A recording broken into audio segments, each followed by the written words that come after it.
நண்பர்களை நீங்கள் பார்த்து கொண்டு இருப்பது உங்கள் கௌசிக் ரிவ்யூஸ். சரி வாங்க வீடியோக்குள்ள போய் என்ன நடக்க போகுது அப்படின்னு சொல்லிட்டு பாத்தீங்கன்னா, மல்லி மிகப்பெரிய ஒரு போராட்டத்துல ஈடுபட்டு இருக்காங்க. இந்த போராட்டத்துல மல்லிக்கு ஒரு பக்கம் விடுவு காலம் பொறுக்கணும், அப்படி இல்லைன்னா சுடரிக்கு வாழ்க்கையில ஒரு பக்கம் நன்மையே நடந்துகிட்டு போயிட்டு இருக்கணும்.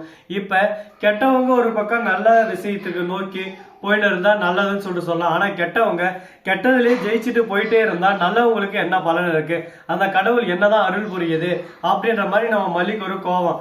கடவுளும் வராது, யாரும் வரமாட்டாங்க. கடவுள்ன்றது நம்ம மனசுதான். நம்ம மனசு இந்த இடத்துல அவன் கெட்டது பண்றான், அந்த கெட்டதை நம்ம தட்டி கேட்கணும். அந்த இடத்துல தட்டி கேட்டு நம்மளுக்கு உரிமையான விஷயத்த நாம தான் தட்டி வாங்கணும் அப்படின்ற அந்த எண்ணத்தை வர வைக்கிறது தான் கடவுள் அப்படின்னு சொல்லிட்டு நம்ம மல்லி கோவம் வந்து அந்த இடத்துல புடிச்சு அப்படியே சும்மா சுடரி அடி அடின்னு அடிச்சு, ஏண்டி உனக்கும் இந்த வீட்டுக்கும் என்னாடி சம்பந்தம், எங்க இருந்தோ நீ வருவியா, அந்த வீட்டுல நிக்குவியா, ஒரேடியா அந்த சொத்தெல்லாம் சுருட்டு போக பாப்பியா, என்னோட விஜய என்கிட்ட இருந்து புடுங்க பாப்ப, அதை பார்த்துட்டு அம்மாடி அம்மாடி நல்லா போய் சந்தோஷமா இருடி அப்படின்னு சொல்லிட்டு ஆசீர்வாதம் பண்ணி அடுப்போன்னு செஞ்ச மகள. அவ்வளவுதான் பாரு உனக்கு மரியாதை. யாரு உன்னை ஃபர்ஸ்ட் இங்க வர சொன்னது அப்படின்னு சொல்லிட்டு அப்படியே சும்மா எட்டி ஒரே ஓதா இருந்தாலும் போய் உள்ள உடனே பாக்கணுமே. நம்ம கதிரியாசம் ஓடி வந்து அப்பாடி அப்பாடி அப்படின்னு சொல்லிட்டு ஆக்ஷன் பண்றான். டே டே டே டே நீ பண்றாருக்கெல்லாம் அவ்வளவு பர்ஃபார்மன்ஸ் இல்ல, நிறுத்து நிறுத்து. அவன் ஃபர்ஸ்ட் உன் பொண்ணே இல்லடா, அத சொன்னா நீ கேட்கவும் மாட்ட. உன் மண்டையில களிமண்ணு தான் நல்லா வச்சுன்னு இருக்க. 20 வருஷமா பெத்து வளர்த்தேன் உன் பொண்ணு. உன் பொண்ணுக்கும் இவளுக்கும் வித்தியாசம் இல்லை. மனநிலை பாதிக்கப்பட்ட இருந்தாலும் உன் பொண்ணு என்ன ரியாக்ட் பண்ணுவா, என்னென்ன பண்ணுவா, அவகிட்ட என்ன டேலண்ட் இருக்கு அப்படின்னு ஏதாவது ஒரு விஷயம் தெரியுமாடா அவனுக்கு? ஒரு அவரை கொட்டையும் தெரியாது. சும்மா வாயில நானும் வடை சுடுறேன்னு வடை சுட்டுன்னு இருக்கிறதுக்கு மட்டும்தானா நீ லாக்கி அப்படின்னு சொல்லிட்டு ரொம்ப கோபமா ஆவேசமா பேசிடுறாங்க. இதனால மனசு உடைஞ்சு போயிட்டு ஒரு பக்கம் நம்ம தலைவன் என்னடா என்ன பார்த்து கேட்கலா அப்படின்னு சொல்லிட்டு ஒரு பக்கம் நம்ம விஜய் இதுன்னு புலம்பிட்டு இருக்கு. ஆனா அதே சமயத்துல கரெக்டா நம்ம அன்னபூர்ணி வந்து மல்லி இப்பதான் மல்லி நீ கரெக்டான ரூட்டுக்கு வந்திருக்க. உன் வாழ்க்கையில உனக்கு ஒரு விஷயம் வேணும்னா நீ தான் இறங்கி வேலை செய்யணும்னு சொல்லிட்டு நான் சொன்னல, அப்பயே அது உனக்கு புரியல. இப்பயாவது புரிஞ்சு உன் விஜய் உங்ககிட்ட வச்சுக்கிறதுக்கான நேரத்தை ஒதுக்கணியா, அது வெரி சந்தோஷம். நீ இப்படி இறங்கி நீ பேசின மட்டும் தான் விஜய் உங்க கூட இருப்பாரு, இல்லனா லாஸ்ட் வரையும் விஜய் உங்க கூட இருக்க மாட்டாரு. நீ மட்டும் தனியா உக்காந்து தன்னே கட்டக்குள்ள ஜோடி 2 கொட்டுக்குள்ள அப்படின்னு சொல்லிட்டு நீ பாட்டு பண்ணதான் உக்காந்து இருக்கணும். ஒரு பக்கம் நம்ம விஜய, மறுபக்கம் அந்த கேடுகட்ட சுடரியா ரூம்ல உட்காந்து வந்துப்பாங்க. எப்படியோ நீ வந்ததுனால ஒரு நல்ல விஷயமா போச்சு. நிஷாந்த் ஒரு பக்கம் ஏய் மல்லி நீ எல்லாம் நல்லா இருப்பேடி, என் மாமனை எப்படியான கைக்குள்ள வலிச்சு போட்டுன்னு ஒரேடியா ஒழிச்சு கட்டான்னு பாக்க அப்படி இப்படின்னு சொல்லிட்டு திட்ட உடனே நம்ம விஜய் வந்து மல்லி அடிச்சாரு. என்ன விஜய் என்ன பேச வைக்கிறீங்களா, என்னவே அடிச்சிட்டீங்க பாத்தீங்களா, இதுதான் என் மேல இருக்கிற பாசமெல்லாம் ஒரு இதுவும் இல்ல, சும்மா எல்லாம் வேசமா அப்படின்னு சொல்ல. மல்லி நீ பண்ணது தப்பு மல்லி, என்ன இருந்தாலும் அத்தனை பேர் முன்னாடி ரேணுகா பிடிச்சி தடத்து விடு. யார் ரைட்ஸ் கொடுத்தது?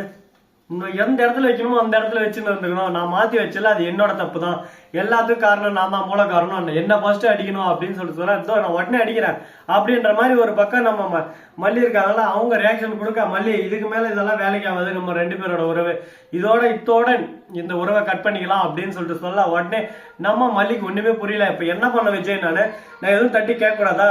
உண்மையான ரேணுகாவே இல்ல, அவ சுட. ஐயோ மல்லி உனக்கு எப்படி சொல்லி புரிய வைக்கிறது, உனக்கு நான் பல டைம் சொல்லிட்டேன், பல விதத்தில் சொல்லிட்டேன், அவதான் ரேணுகான்னு சொல்லிட்டு ஏன் நீ புரிஞ்சுக்க மாட்டேன்னா முட்டாள்தனமா திரும்ப நீ மாத்தி பேசுற.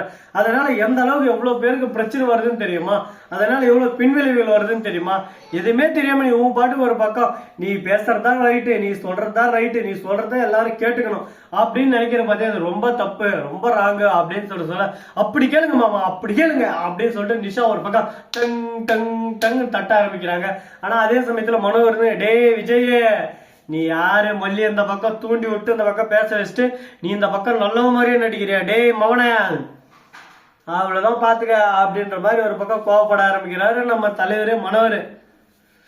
மனோ என்ன மனோ அப்படின்ற மாதிரி மனோவர் கோவம் வந்துருது. எதனால அப்படின்னு சொல்லிட்டு பாத்தீங்க கதிரேசா, என்னடா நானும் பாத்துட்டே இருக்கேன், என் பொண்ணு ரஞ்சிதங்கிட்ட தான் இருக்கிறா, அவளை பத்தி நான் எதனா யோசிச்சுனா, அவ கேரக்டரை பத்தி எல்லாமே எனக்கு தெரியும். ஒரு குடும்பத்தை அழிச்சிட்டுக்கிறா அவ சந்தோஷமா ஆகலன்னு நினைப்பான். அந்த மாதிரி கேரக்டர் இருக்கிறவங்களுக்கு என் மாப்பிள்ளையை கட்டி கொடுத்து என் மாப்பிள்ளையோட வாழ்க்கையை நாசனம் பண்ணணும்னா அது போலதான் நீ உன் பொண்ணு மாதிரியும் ஒருத்தி கேட்ட வந்தா அவதான் உன் பொண்ணு நினைச்சுன்னு நீ எல்லாத்தையும் பண்ணிட்டு இருப்ப. அதை பார்த்துட்டு நம்ம ஆமாஞ்சாமி என்னமா எப்படிவா நீ ஏதோ உன் பொண்ணு மாதிரி இருக்கிறதுனால ஓகேன்னு ஏத்துக்கலாம். நாங்க எதுக்கு ஏத்துக்கணும்? அவன் கண்டிப்பா அவள் தான் இருப்பான்னு எங்களுக்கு எப்படி தெரியும்? ஃபர்ஸ்ட் நீ எதுக்கு ஏத்துக்கணும்? அனாத நான் உனக்கு என்ன இருக்கு? உனக்கு இந்த வீட்டுல என்ன உரிமை இருக்கு? வீட்டோட உண்மையான முதலாளி அம்மா வந்துட்டா இல்ல, நீ எதுக்கு இன்னும் இந்த வீட்டுல இருக்க? வீட்டை விட்டு வெளியே போ அப்படின்னு சொல்லிட்டு ஒரு பக்கம் கதிரேசன் ஒரு பார்வை பார்க்க குத்துது சாபி அப்படின்ற மாதிரிதான் ஒரு பக்கம் இருக்க வலி. அந்த அளவுக்கு வலி ஒரு பக்கம் தாங்க முடியல உங்களால. இப்ப என்ன அடுத்து நடக்க போகுது, ஏது நடக்க போகுது அப்படின்ற இன்ட்ரெஸ்டிங்கான ஒரு பக்கம் ஆர்வமான நிறைய விஷயமெல்லாம் காத்துட்டு தாங்க இருக்கு. அது ஒன் பை ஒன்னா பார்த்து நாம தெரிஞ்சுக்கலாம் இப்படி நடக்குமா அப்படி நடக்குமா எப்படி எப்படியெல்லாம் கொண்டு போக போறான்னு சொல்லிட்டு. ஏன்னா எந்த இடத்துல எப்படி வரும் பிரச்சனைன்னு சொல்லிட்டு யாராலையும் சொல்ல முடியாதுங்க. அதனால குறிப்பிட்ட நேரத்துல குறிப்பிட்ட காலத்துல கண்டிப்பா பிரச்சனை வராம இருக்காது. அதுக்கான நேரம் அதுக்கான காலம் செலவிடாம எந்த ஒரு விஷயமே நம்ம எடுத்துட முடியாதுங்க. ஒரு விஷயத்த இந்த இடத்துல நீ இதை விட்டாதான் அடுத்த இடத்துல நீ பிடிக்க முடியும். ஸோ நண்பர்களே, இந்த வீடியோ பிடிச்சிருந்தா லைக் பண்ணுங்க, கமெண்ட் பண்ணுங்க, ஷேர் பண்ணுங்க, டிண்டிங் பெல்ல தட்டி விட்டு போங்க. அப்பதான் நான் போற அடுத்தடுத்த வீடியோ உடனுக்குடன் வரும்.